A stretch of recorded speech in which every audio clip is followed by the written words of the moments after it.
Hi, Sam. Nice to see you again. We're here discussing some emotive topics today. So Gaza and Israel and the state of Palestine. So this is Professor Sam Vaknin. A lot of you know him, of course. And I'm Eve Tawfick, a UK journalist. Hello, Yves Tawfick, a UK journalist. That's a bit of a long name, mind you. That is it. It is indeed. You can call me Eve. I will do my best. You can don't call me Adam. Why not? We'll both be expelled from the Garden of Eden, which is this chat. I think we have been expelled already. Yes, we have the Middle East. Yeah. So, yeah, so a less humorous topic. Obviously, the cover of The Independent, a UK newspaper the other day, it was a plain cover showing the amount of journalists who had been killed by Israelis, and it had a slogan, "Will there be anybody left to report the news?" Um, and this is because the press have not been allowed in Gaza, and the ones who have been in Gaza have sadly been killed. An Al Jazeera journalist who was very well known, he's been remembered on many of the programs. So what we're seeing is a place that's locked off. We can't get in there to report, and we're relying on reports from people there. I'm actually talking to a nurse. His name is Nurse Hamza. He's grown a huge Instagram following through his story. He works 16 hours a day on water and salt as his only sustenance. And he's working really hard to raise donations, not only for himself and his family, but also for the Peacock team who help provide aid in Gaza. We've also got reports of doctors saying that, this isn't Hamas we are seeing. These are not combatants. We are healing children. We are seeing mothers, pregnant women who have had their, you know, uterus split open and the baby killed. We are seeing 3-year-olds with a bullet in the brain, children killed for fun. Um, Obviously, there's not a huge way to verify this, but I do believe what the doctors are saying, and I do believe these accounts. On the other hand, we have very nice-looking Israeli combatants who have had their legs cut off, and they're sitting in a wheelchair crying, holding a birthday cake. And it's always these pretty young girls that are on the Israeli side. So to get away from the propaganda and more towards the conflict, this is an area that has been marred by conflict for a very long time. In 2011, we had the Arab Spring, we had Tahrir Square. What are your views on this, Sam? On the Arab Spring. On the Middle Oh, East, the oh, Palestine-Israeli conflict, yourself being Israeli. yeah. Well, it actually started in the 1880s. So we're talking about something that's been going on for almost 150 years, which makes me reach a conclusion, or leads me to the conclusion that this is a sempiternal conflict, not a conflict that can be resolved. Now, people, especially Americans, have this malignant optimism. Every disease can be cured. Every conflict can be resolved. For example, Ukraine and Russia. And of course, reality is that only a small percentage of diseases can be cured, especially, for example, in mental health. And many conflicts, the only way to resolve them is by the extinction of one of the participants in the conflict. That happens to be a fact. And I think the most intractable conflict possibly in world history, if we ignore for a minute the Punic Wars between Rome and Carthage, the most intractable conflict hitherto, I think, is the Palestinian-Israeli conflict. I do not think there is a way to resolve it. I think the one-state solution is out of the question because the Jews will not sacrifice the Jewish nature of the state. They would rather sacrifice the democratic nature of the state. They would rather sacrifice the human face of the state. They would sacrifice anything except the Jewish identity of the state. And that precludes a one-state solution. And a two-state solution is no longer feasible. Absolutely no longer feasible. There are close to 800,000 Israelis in the West Bank alone. And they're talking about resettling the Gaza. So Yeah, well, this is what's upsetting. I mean, the Gazans have been there, for a long time as well. The Palestinians have been there for a long time, and we're seeing videos on social media, whether they can be verified or not, of, Israelis pitching up to choose which piece of land they'd like to build their new house on. And that to me is absolutely abhorrent when they've got Gazans being systematically starved, and you're seeing you know, millions of pounds worth of food rotting in the deserts that cannot get to these people. But I do agree with you. The one state solution appears impossible. I would like to think in an ideal world, if we're in a utopian world, Thomas More, bless his heart, um, that we could have a one state. And Belgium this morning was saying, that is what they would like. The US is against it, quite obviously, but I don't think that's wrong, to be honest. I don't think that's a wrong thing. I don't think it's anywhere remotely doable. The Flemish But and Valloons were not killing each other for 1.5 centuries. Yeah. I don't think but it's remotely possible. Definitely not after October 7th. no, and what I'm seeing as well is, what disturbs me is this idea of old Judea, and they want to rebuild old Judea. And there are now, Israelis going onto Egyptian territory. And as an Egyptian, personally, I find this quite, grating. And they're harassing Egyptian women and filming them. And the Egyptian women say, "What are you doing?" And they say, "This is our land. This is Judea. You need to get off our land." And I'm not really sure what's going on inside Israel that would promote this kind of thinking. That really disturbs me. Geopolitics is the art of the possible. Um, and so now Israel is enabled by the Trump administration. And many, many things are possible now that had been impossible just a year ago. And geopolitics doesn't tolerate a vacuum. Where there is the possibility and the potential, it charges forth. So if Israel were able to conquer Turkey with the assent and blessing of the United States, they would. It's just the art of the possible. That's what we call realpolitik. And so might is right. Um, Justice is not a consideration in international affairs. I'm sorry to say. And the only solution to the conflict on the land of Palestine or the land of Israel or the land of Judea, or call it as you will, on that tiny piece of land, it's a postage stamp size piece of land. And the two nations there are mutually exclusive. One of them has to go. The How only is that going to happen? How is that possibly Well, going to happen? well, one possibility is genocide or extinction. Another possibility is relocation by force or by inducement. One of these two nations has to go. And where would I mean the Palestinian option, I am not their closest advocating, I'm place? not advocating. I said one of these two nations. I didn't say the Palestinians have to go. I said one of these two nations have to go, has to go.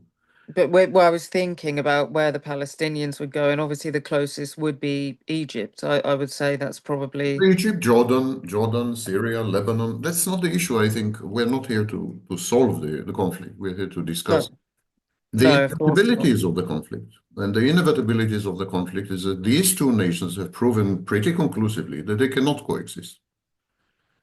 I And mean, it's happened for years now. I mean, 2011, 2018. I mean, the list is endless. Of 2021. We've had so many issues with these. 1936, 1929. I mean, Yeah, this why do you limit yourself to the 1960. last 10 years? Yeah, well, I mean, in the 60s as well, and there were more than one countries They involved then. can't, There are many Arab countries were involved in these wars in the 60s and 70s. yes, Yeah. they can't coexist. Now the Palestinians are the underdogs because they have lost effective Arab support. And because the might of Israel has never been bigger. and the support for Israel in rapidly evangelizing United States has never been bigger.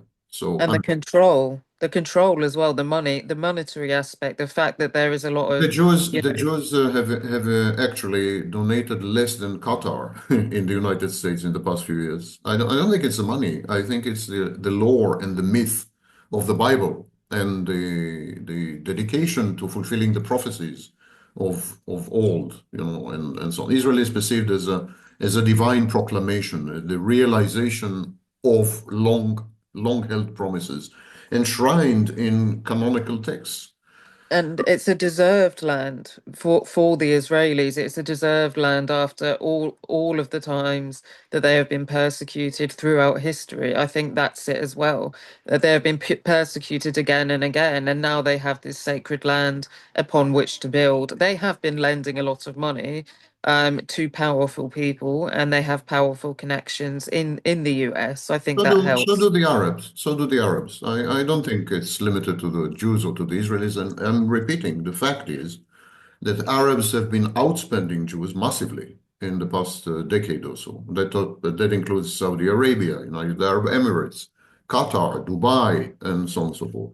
It's not They've a been question of money. I mean, those people who delude themselves into thinking that it's about money, that's an anti-Semitic trope, of course, but they are seriously mistaken and misguided. It's not about money, it's about an affinity of narratives.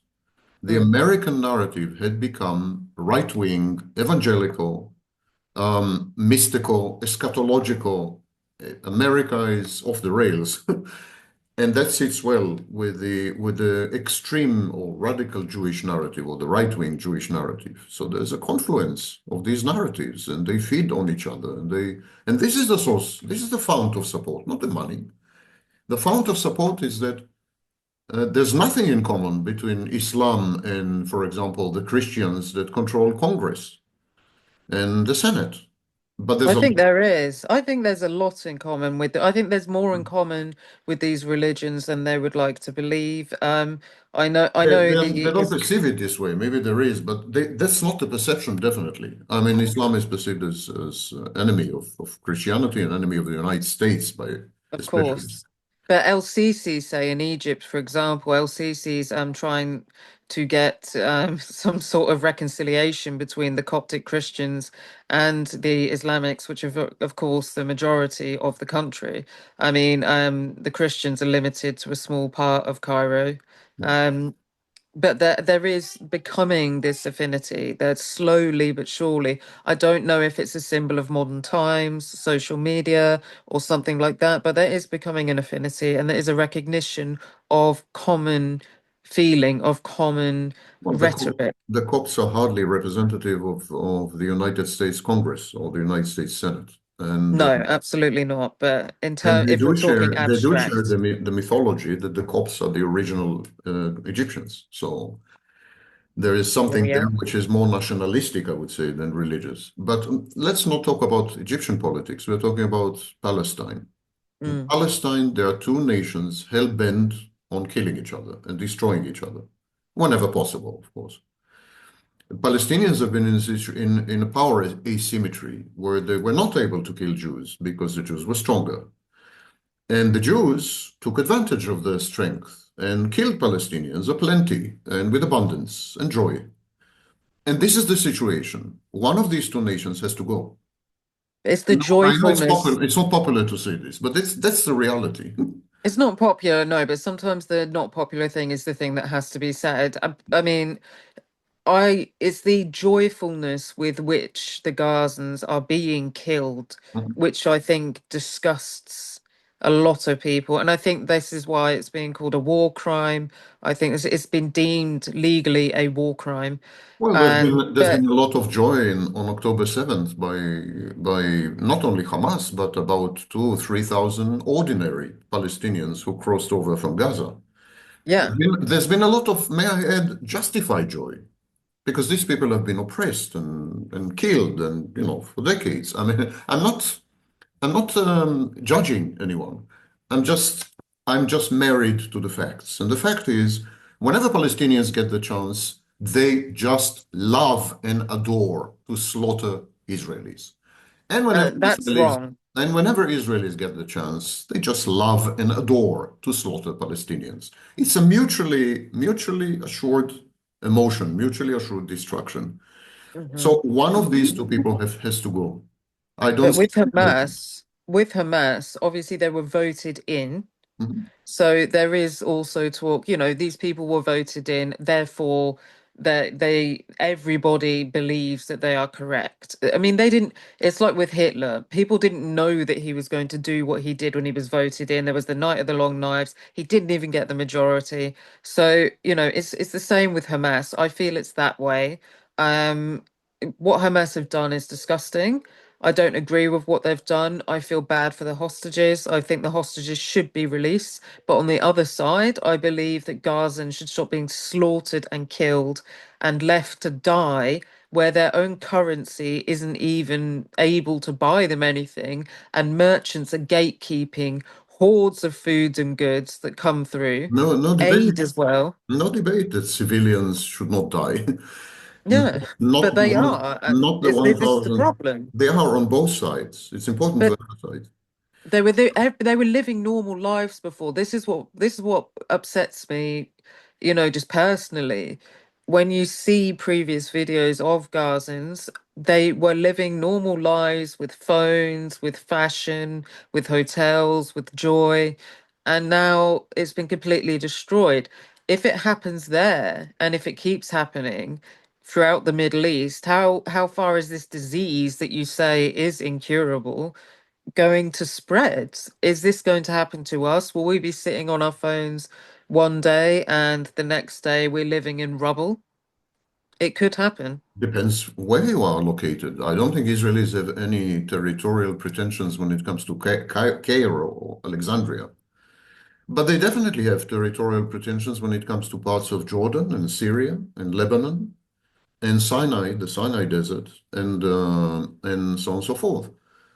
And as I told you, it's a question of how far can you go, not a question of whether what you're doing is just or right, or it's just how far you can go. And that applies to Israelis, to Arabs, and to Palestinians. And to the Palestinians were dealt a bad hand right now. There's a power asymmetry, they're suffering. Had the situation been reversed, we would both be mourning the massacres in Tel Aviv. Yes, of course. And I don't Yeah. agree with the people who have been killed in Tel Aviv. I don't agree with killing full stop. It's something that humans tend to do to each other throughout the entirety of history, no matter how many laws forbid it or try to restrict it. It seems to be within our intrinsic nature. But what I feel is happening now is beyond the usual conflict between Palestine and Israel. It has become something that is akin to Auschwitz. I hate to say it. And some people Palestinians say that Israel has forgotten its history. Palestinians fell prey to a historical process where the international order is falling apart. It's the demise of the international order, or at least the post-Second World War international order. And so they're falling through the cracks. There, there is a group of nations that includes Israel, United States, and so on, who no longer adhere to the international order and have adopted might is right realpolitik. And it's a buffet.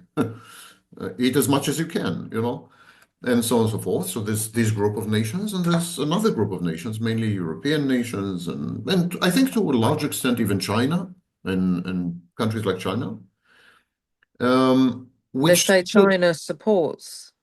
they're still trying somehow to maintain a modicum, an appearance at least, of order and structure and law. And so irony is that China is upholding the rule of international law nowadays, whereas Russia and the United States are the greatest transgressors, against this. The very order that they've both established in the wake of the Second World War.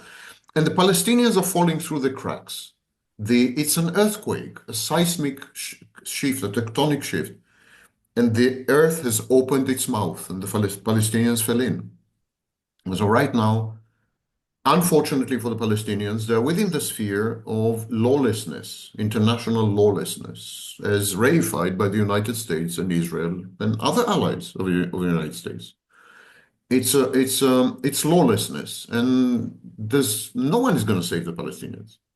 No one's going to save Palestinians because the nations that were supposed to uphold the rule of law, international law, are no longer capable of doing this or interested to do this. So there's a transition in narrative, and I think Palestinians didn't catch up to it.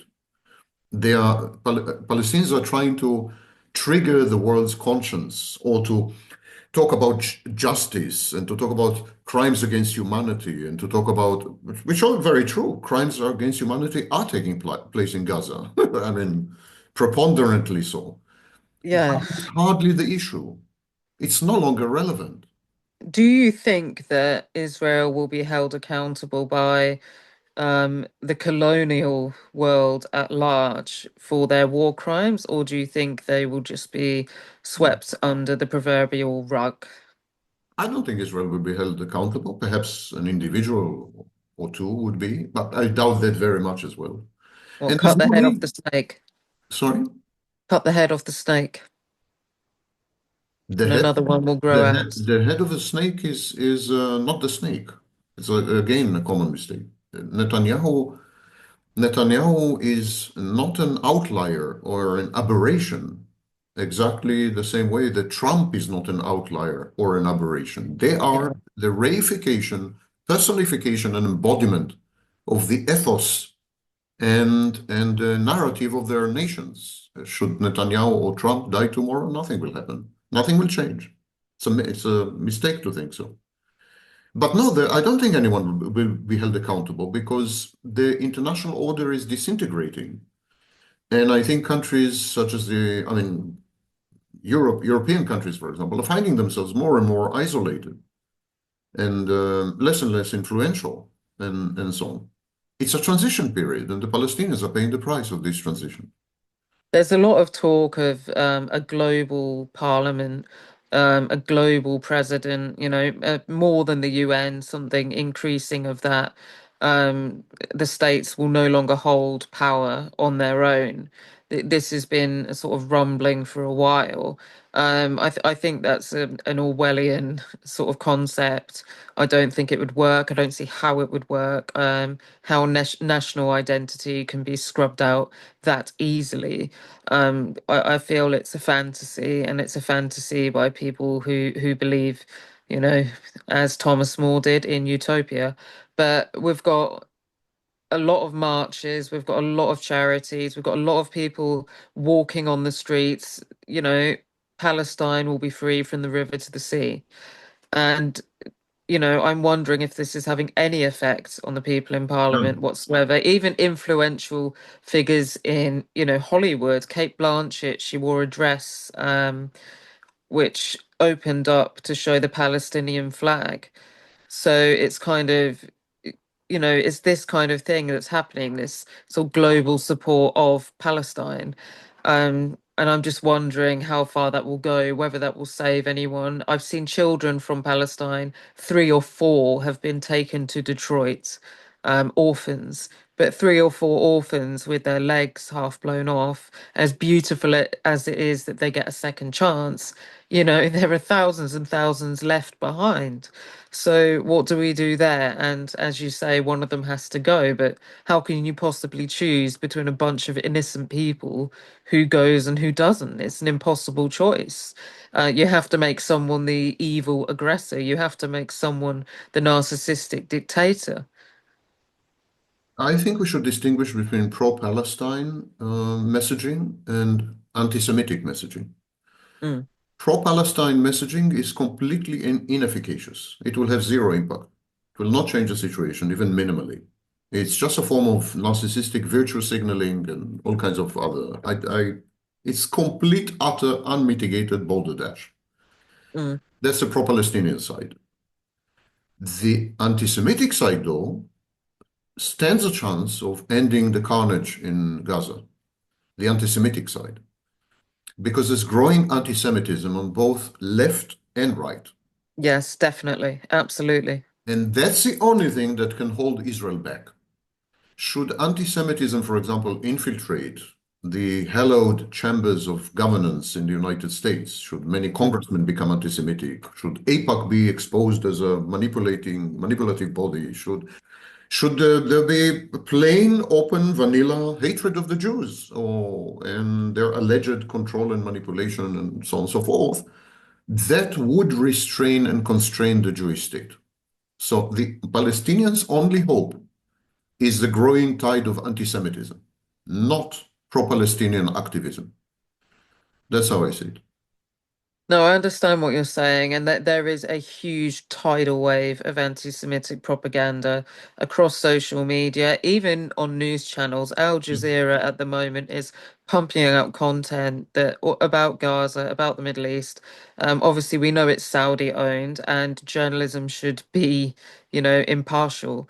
But the undertone is anti-Semitic. Although a lot of what they report is not being reported in British outlets or European outlets. So I appreciate Al Jazeera for that on one side. So it's a very difficult one to distinguish between. But personally, I can't help thinking of, Nurse Hamza going to work every day, helping pull bullets out of the brain of 3-year-old children, trying to stitch together a woman whose baby has been shot to bits and died within her womb. And that to me means something, and I want that to stop. And I hope that it does within a diplomatic way. Whether that can ever be achieved, I know there's been meetings held this morning. Whether it will come to something, who knows? But the US is against it, as you know. They're against a Palestinian state. So if the US is against it, I really don't see a way that it could be, created. The Palestinians are in a bad spot right now. The balance of power is definitely tilted in favor of Israel. Israel is extremely powerful allies and so on. And again, the only hope for Palestinians, at least, is that anti-Semitism will change the equation and people will begin to say, well, we hate these Jews and we hate what these Jews are doing, and the hell with the Jewish state. This And is the only hope. this is what happened in World War Two, and this is what happened previously when the Jews were completely obliterated, and we all felt sorry for their cause. And it feels almost as if history is repeating itself in a sense. So it's quite upsetting, though, to see that the Gazans have been systematically starved by Israelis, because then that only lends itself to anti-Semitism and anti-Israel propaganda. Yes, I think we should distinguish two strands of thinking and two emotional strands in the Israeli street. There are those who believe that Palestinians are in existential threat, and these people got a boost on October 7th. So they're reacting blindly. They're reacting hysterically. They are fighting back, and there are no norms, there are no rules, there are no laws. It's just to survive. You do whatever it takes to survive. Hmm. And the only way to survive in the minds of these people, and these people are the majority of Israelis, don't pay attention to the demonstrations and the protests, and because the Western media is magnifying and amplifying these, this is the minority. The There are majority also protests in Israel that there are in people Israel, saying, I'm talking about but Israel. they are burning their military papers, I am saying, talking "I about will not Israel. sign up." This, Yeah. this is a negligible minority. The vast majority of Israelis consider Palestinians, wherever they may be, as an existential threat. And they after October 7th, they have adopted the implicit belief that the only way to get rid of this existential threat or secure survival is by exterminating the Palestinians. And Can I? this is the majority view. There's another strand, and that's a minority strand, that says this is one heck of an opportunity. There's a confluence of events and personalities such as Donald Trump and so on. And so this is our opportunity to reestablish the greater Israel. But that's again a fringe movement. The Mm. majority of Israelis are terrified, are in panic, are not thinking straight. They just want to survive, and they have adopted a genocidal point of view. Even even though the majority of them would deny that, they would say we're not genocidal. We don't want to kill all the Palestinians and so on and so forth. The Mm. truth is they do.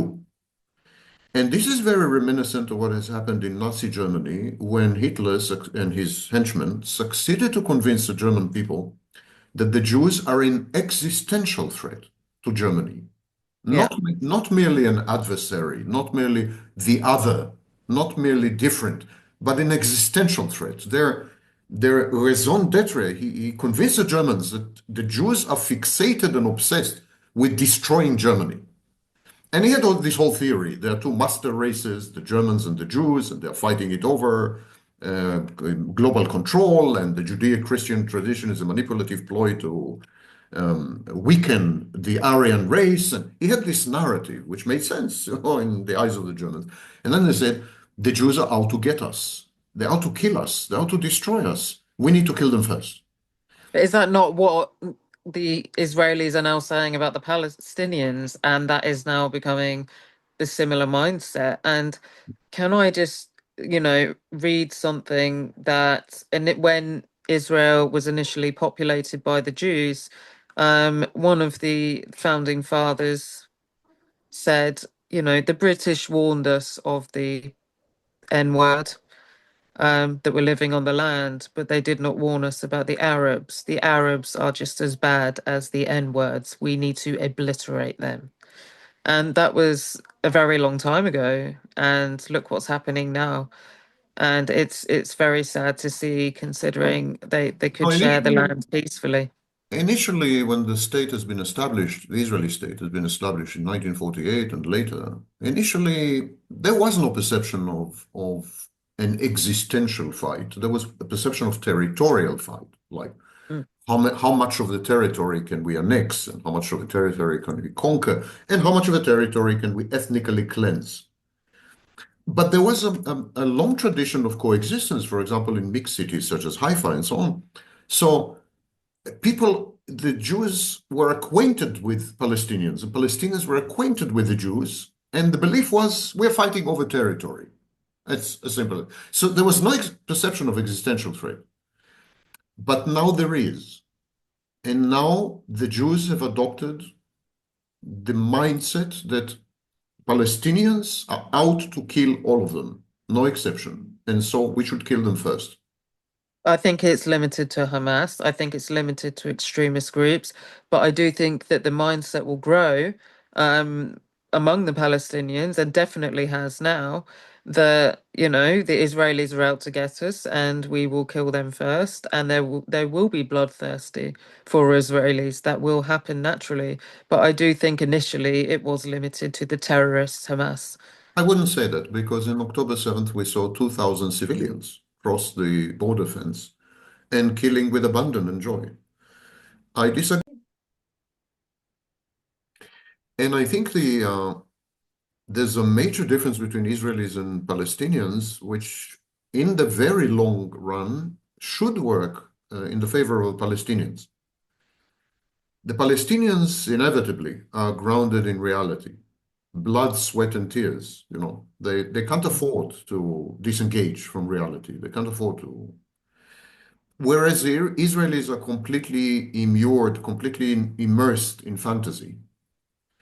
And this is why the Israelis can't see the big picture. It's like October 7th. I am not justifying October 7th, of course. These were horrific atrocities, and it's never ever justified killing civilians. And as you said, 2,000 civilians were joyful at that time. Yes. So it's never justified. However, you can't take it out of context. It was reactive to something. It was reactive to what had preceded it, and what had preceded it is decades of oppression and assassinations and killings, and so the Israelis can't see the connection. Honestly, they're not pretending. They just can't see the connection. It's like because they live in a fantasy, and in this fantasy, they're treating the Palestinians humanely. They've given the Palestinians money. They're elevating the Palestinians' standard of living. Palestinians should be grateful. And here they are, biting the hand that feeds them, killing off Israeli civilians. And Israelis believe this demented narrative.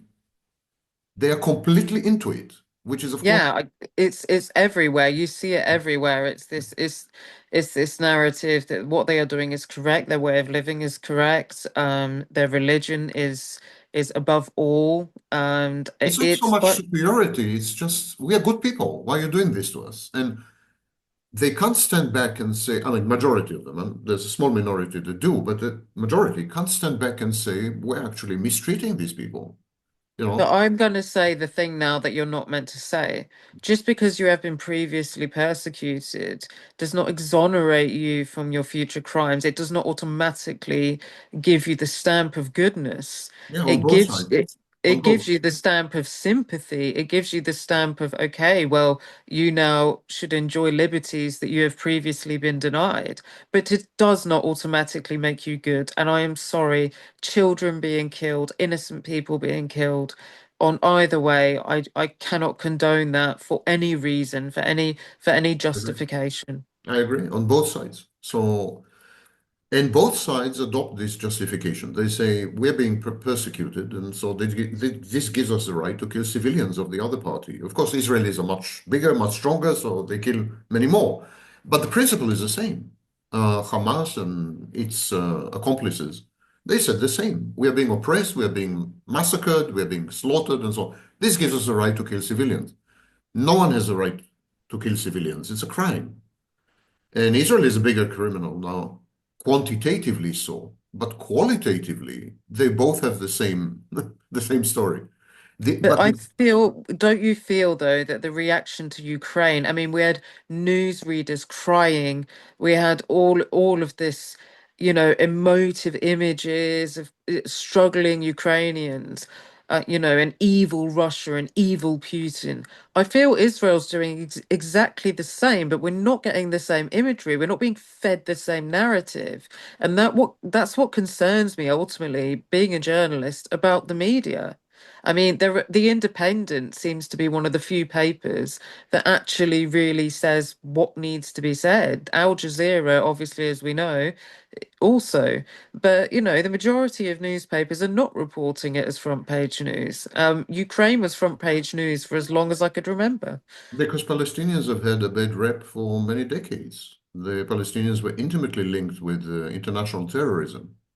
Palestinians are Muslim. There's a bad rep thing here, and But then isn't that, Islamophobia, as you say about anti-Semitism, isn't that well, Islamophobia, which is rife, since the seven attacks in the UK, the Twin Towers, obviously that Islamophobia exploded after that, and almost rightly so. These were horrific events. But I feel like there's still a thread of this, there's an undercurrent of this through, Western nations and the colonial universe. it's part of a much bigger picture of rejecting the other. The first global movement of immigrants were the Jews. The Jews were expelled from Palestine at the time, and then they spread all over the world because the Roman Empire, exiled the Jews and then spread them all over. So they were the first immigrants, and this created anti-Semitism in effect. And now we have anti-immigrant movements, which are directed at Jews, directed at Muslims, directed at the other, any other. So it's an anti-other alter um, movement, and Palestinians are paying the price for that too. Hmm. But there's no denying that Palestinians have made strategic choices especially in the 60s and 70s, and to some extent the 80s, strategic choices to ally themselves, to associate themselves with international terrorism and so on and so forth. Whether these were wise moves is still open for debate. I think these were stupid moves because they tarnished the Palestinian cause for good, in effect. So you can find many Americans saying Palestinians are their terrorists, and so on. But I feel Western terrorists are not called terrorists. They're just called freedom fighters or murderers or one insane people or a group of insane people. Whereas if somebody Islamic were to commit the same crime, the word terrorism would immediately come up. So, as much as what you're saying is correct, maybe there were wrong choices back in those days, but at the same time, there were many other countries involved with that fight against Israel. So, Yes, it's just it's been an issue in the Middle East for a very long time, as we've both said, and yes. whether it will be solved is maybe this is the moment. Maybe this is the moment where things finally crunch. Who knows? I doubt it very much. I think, on the very contrary, I think the Palestinians are only beginning to pay the price, and not necessarily in terms of lives. Maybe that will cease, but politically and geopolitically, they're only beginning to pay the price. And you see the recent initiative to dislocate Palestinians from Gaza and Yeah. transform it into a Riviera. That's only the beginning. It's only the beginning because many Arab countries are willing to make peace with Israel by sacrificing the Palestinians.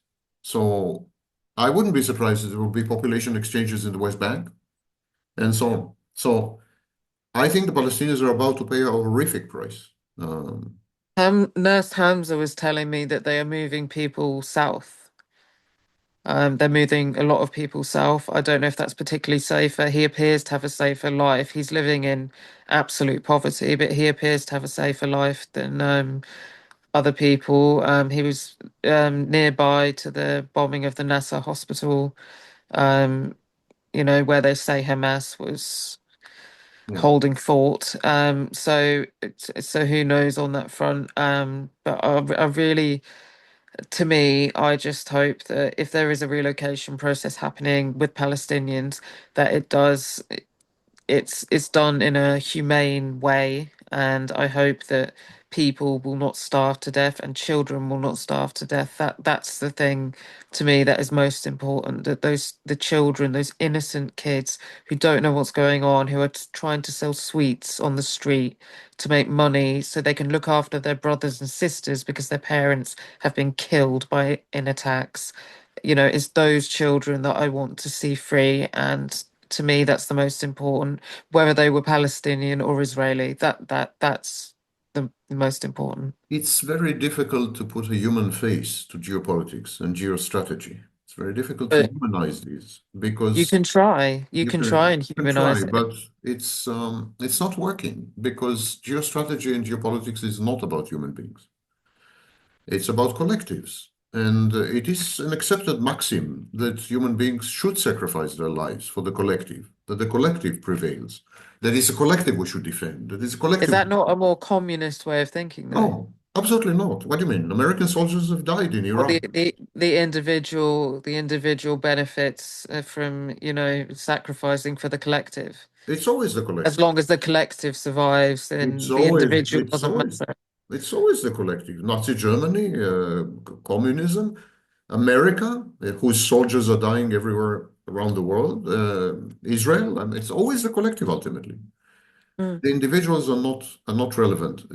That's why we have the crime of genocide, because it's a threat of the extinction of the collective, not the individuals. It's a collective that is threatened. And that's I why think that's what makes people mentally hyper aware of their own insignificance. The fact that it's the collective and not the individual. Our lives are very insignificant. We are mere ants in the grand scheme of things. Yet we're living as though we were important and we are just part of this huge wheel. We are but a tiny cog. yeah, So, that's what's concerning about it. And what you're saying now, it does resonate, and it does almost make one feel as if going to work and being on the hamster wheel daily is even a worthy a worthy pastime, even for the mere nuts that we receive as compensation. it's supply and demand. There's 8.3 billion individuals, and there are a few thousand collectives. So collectives are much more rare.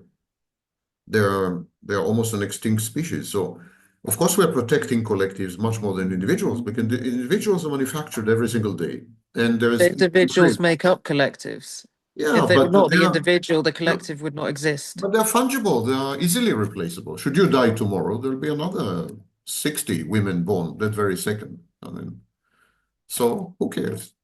Yeah, The fuck. individuals are replaceable, they're fungible, they are dispensable, and they're disposable because we make so many of them. There's 8.3 billion supply and demand. There's But inflation. Inflation, But simply. we're given the idea that the individual is important. We're given this grandiose idea that what we do as an individual absolutely matters. We are special. We are full of magic and potential. We are full of chakras. We can manifest. We can make. We can create our own little universe that responds to our thoughts only. You know, this is the narrative we've been given, and I guess that allows us to survive the collective and the ultimate dreary feeling that we mean nothing. Even this narrative is in even this narrative is conducive to the goals of the collective. You're given Mm. this narrative to pacify you Yes, and to exactly. channel your energies in ways which benefit the collective ultimately, not you. It doesn't benefit you because at the end of the day, you're 65 or whatever, you retire, you're sick, your savings are not enough. I mean, individuals lead nasty, brutish, wretched lives. In that case, why not take the satanistic, hedonistic point of view and just do whatever the fuck you want? You can't. The collective won't allow that. Hmm. I mean, you may Yeah, try, but they will eliminate you one way or another. They will warehouse you in the warehouse known as prison, or they will simply kill you or whatever. Your life has meaning and importance only as long as you conform 100% to the goals of the collective, the ever-shifting goals of the collective, and the elites that control the levers and the machinery of the collective. And just like the end of 1984, he loved Big Brother. every year in human history has had been 1984. The only difference is that sometimes we were not aware of that, we were blind to it, and sometimes we were not. But there hasn't been a single year in human history which had not been 1984. But if we're not blind to it, then we end up in a state of depression and are fed drugs by the medical industry to try and pacify us and allow us to exist in the collective without those thoughts before being institutionalized for those thoughts. That's a Western state of mind. The concept of individual is new, relatively new. The very idea Yeah. of an individual, it's very new. Mhm. It's Renaissance. Look at social media. It's all about the individual. It's all about me, me, me. It's all about, what can I do to make myself known on here? And this will maybe get me a job, or this will get me a sponsorship, or notice, or this brand will work with me, or Social media, my someone will go on my OnlyFans and no, pay. social media You is know, not about the individual. Social media is about how could the individual fit into the collective and leverage the collective. It's not about the individual at all. I So, feel it's a collective of individuals, social media teaches individuals how to fit into the collective, leverage the collective, benefit from the collective, and so on and so forth. It's not, but you know. to feel more individual than ever. Social media makes you feel more individual on condition that you fit into the collective. If, for example, you are using social media, which is a collective endeavor, and you're communicating with millions of other people, which is a collective endeavor, there's no existence to you without other people. It's a But in an individual way, people look at your channel because they want to see Sam Vaknin. They want to see you. They want to hear what you have to say but as what an am I? But what individual. am I without the viewers? You are nothing. So it's a collective endeavor.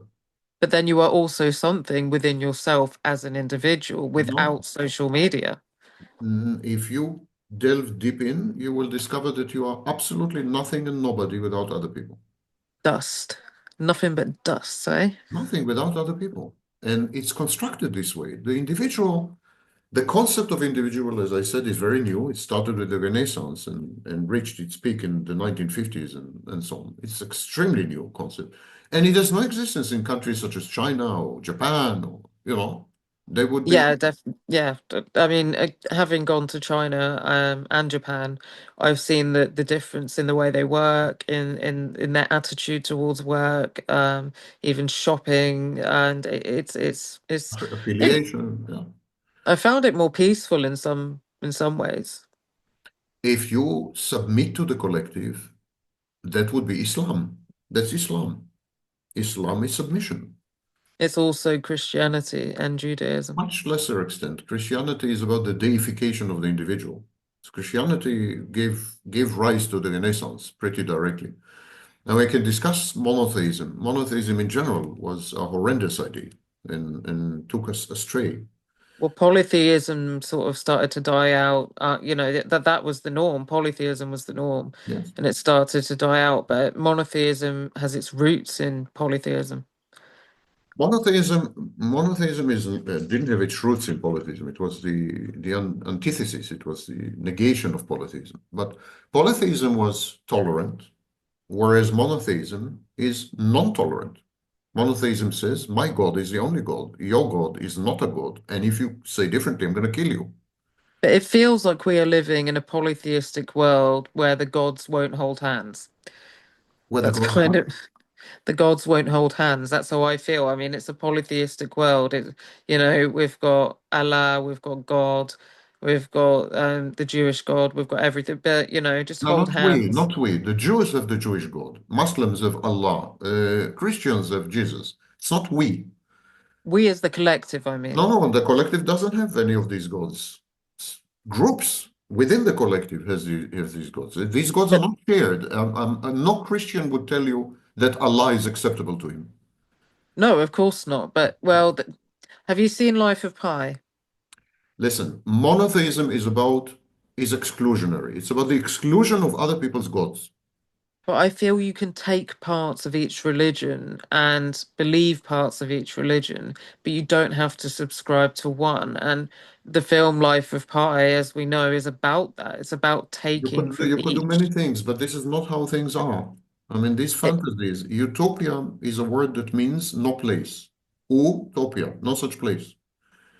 These are not how things are. People adhere to a single God, defend this God to the death, kill other people in the name of that God. This is how things are all over the world.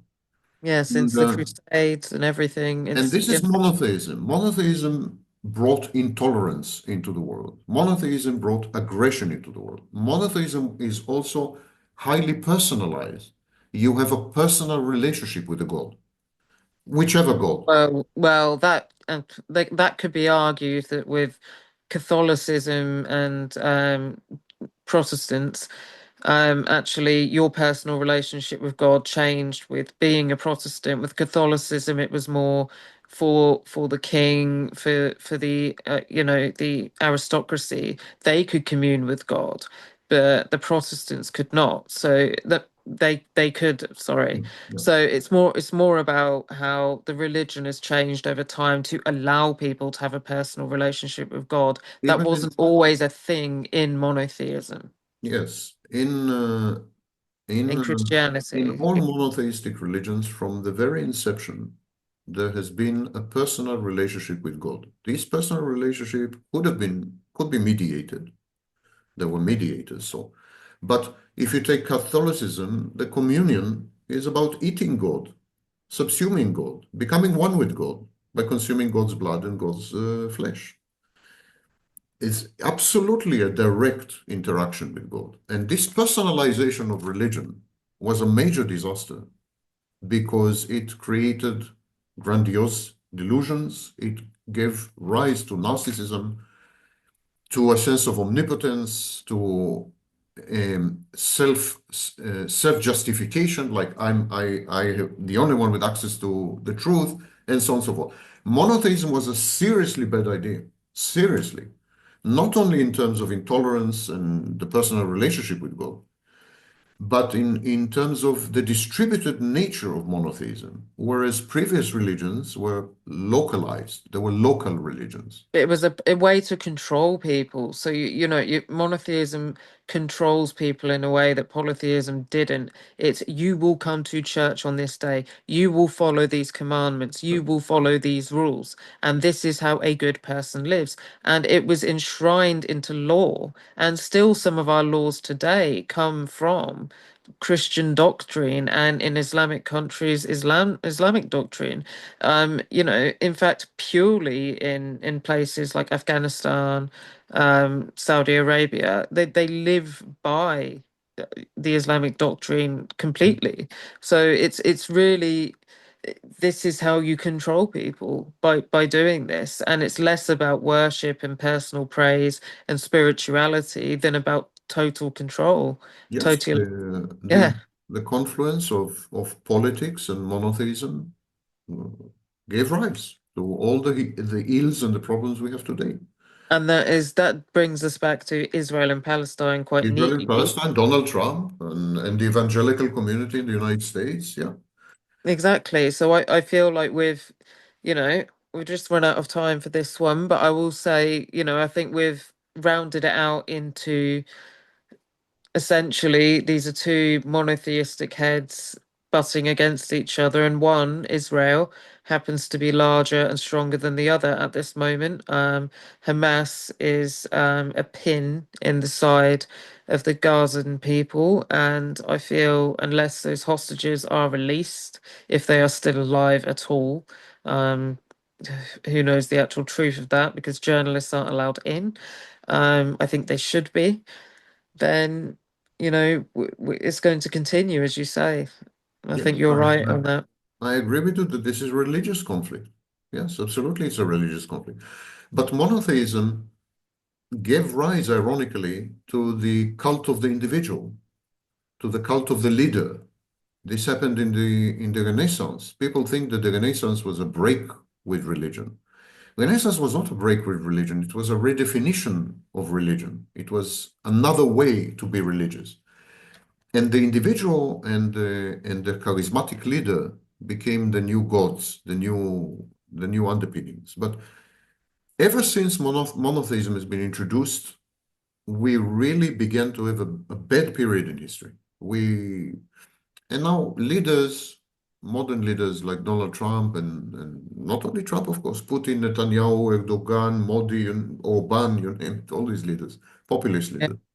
I mean, Modi's getting more press, with his meeting with Putin, but we'll discuss that in our next segment. So all these leaders, they are forms. This is a form of secular monotheism, secular religion, Mm, where the leader has a direct personal relationship with God, where the religion is intolerant, the political religion, the secular religion is intolerant. It's an imitation, emulation of monotheism. And consequently, the leader is allowed, because he is an extension of God and direct communication with God or whatever, protected by God, he is allowed to be negative. He is allowed to express negative emotions. He legitimizes negativity, legitimizes aggression. He reifies, personifies it, leverages it, exercises it. Suddenly, negative affects or negative emotions like envy, like hatred, like rage, they're suddenly okay. And they're okay because monotheism and politics became one in the personality of the leader. yeah, If you, exactly. if you go to the United States today, they talk about Trump as if he were the second coming. Yeah, definitely. I And mean, really. because he said, I will be voted in again, people now think like, wow, this man says something and it happens. He makes things happen. And the He's assassination attempt also, where God protected him. And, of course, and people were wearing these stupid things on their ears. It's yeah. ridiculous. But before we go, um, I would like to just quickly, shamelessly plug my book. You've read it yourself. What are your thoughts on it, just quickly? Well, I describe my thoughts in what I've sent you. Show it to the camera. A voyeuristic tour de force. Yes. It's called Bitter Sequins. It's available on Amazon, hardback and softback. This is the softback version. I painted the cover myself. All right. I It's didn't know. basically about the modern grotesque, sexuality, female sexuality, and also there's some very personal stories about female genital mutilation or FGM. It actually happened to my aunt, so this is something very close to my heart, and I would love it if people could read it, rate it. It may not be for everyone, but there are 9 short stories in there. Some of them are very saucy, and one of them involves a patient who gets very involved with her psychiatrist, so you don't want to give that one a miss. Okay, Amazon, 12.99, best money you've ever spent. The male characters are also interesting. I wouldn't say it's a feminine thing. The male characters are interesting there. The Yeah, I've tried to capture the male mind. I don't know how well I've done it, but well, at least the male actions you did. yeah, definitely. But yeah, it's been a pleasure as always, and I will see you for our next segment. Thank you. Thank you.